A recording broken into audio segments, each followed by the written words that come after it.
തുച്ഛമായ ഒരു വർഷത്തിലധികം കഴിക്കാനുള്ള അരി എടുത്ത് കൊടുത്ത് ഈ എത്തനോൾ കമ്പനികൾക്ക് കൊടുക്കുന്ന സാഹചര്യം ഉണ്ടായിട്ടുള്ളത്.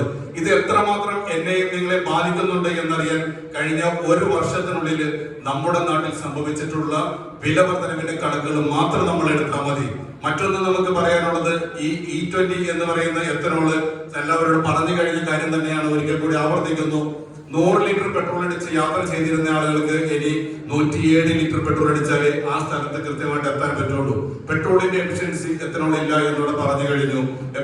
പെട്രോളിന്റെ എഫിഷ്യൻസി എത്തനോളിൽ ഇല്ലാത്തത് കൊണ്ട് തന്നെ 100 രൂപയുടെ പെട്രോളിന് പകരം 100 ലിറ്റർ പെട്രോളിന് പകരം 107 ലിറ്റർ അടിക്കേണ്ടി വരുമ്പോൾ അതിനുണ്ടാവുന്ന ഇന്ധന ചെലവും അതിനുവേണ്ടി വരുന്ന carbon efficiency 380 ton metric ton carbon കുറവ് വരുത്തി എന്നാണ് കേന്ദ്ര സർക്കാരിന്റെ അവകാശവാദം.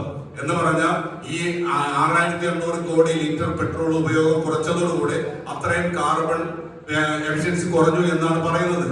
ആ കാർബൺ വികിരണം കുറയുമ്പോൾ അത് വെറും ഒരു ഡാറ്റ കണക്ക് മാത്രമാണ് എന്ന് രേഖകൾ തന്നെ ഇപ്പോൾ തെളിയിച്ചുകൊണ്ടിരിക്കുകയാണ്. ഞാൻ പറഞ്ഞു വന്നത് E20 എന്ന് പറയുന്നത് കേവലം സാമ്പത്തിക നേട്ടത്തിന് വേണ്ടി മാത്രം ചെയ്യുന്ന ഒരു പദ്ധതിയും ഒരു ബിസിനസ് മാത്രമായി നാം കാണാതെ അത് ഈ സാമൂഹ്യ വിപത്തിനെ മാത്രമായി കാണാൻ, സാമൂഹ്യ വിപത്തിന്റെ വലിയൊരു വിപത്തായി മാത്രം കണ്ട് ഈ വിഷയത്തിലേക്ക് കൂടുതൽ ഇടപെടുകയും കൂടുതൽ കാര്യങ്ങളിലേക്ക് പഠിക്കുകയും കൂടുതൽ കാര്യങ്ങളെ ഗൗരവമായി മനസ്സിലാക്കി എന്നും നിലനിർത്തി എത്തനോൾ വിഷയത്തിലേക്ക് കേന്ദ്രത്തിൽ ഇന്ത്യയിൽ തന്നെ മൊത്തത്തിൽ ഒരു സംവിധാനം രൂപപ്പെട്ടു വരുന്നുണ്ട്. അതിന്റെ കൂടി ഭാഗമായി നാം നിന്നുകൊണ്ട് ഇത് വലിയൊരു വിഷയമാക്കി മാറ്റണമെന്നാണ് വിനീതമായി അഭ്യർത്ഥിക്കാനുള്ളത്. എല്ലാവർക്കും നന്ദി, നമസ്കാരം.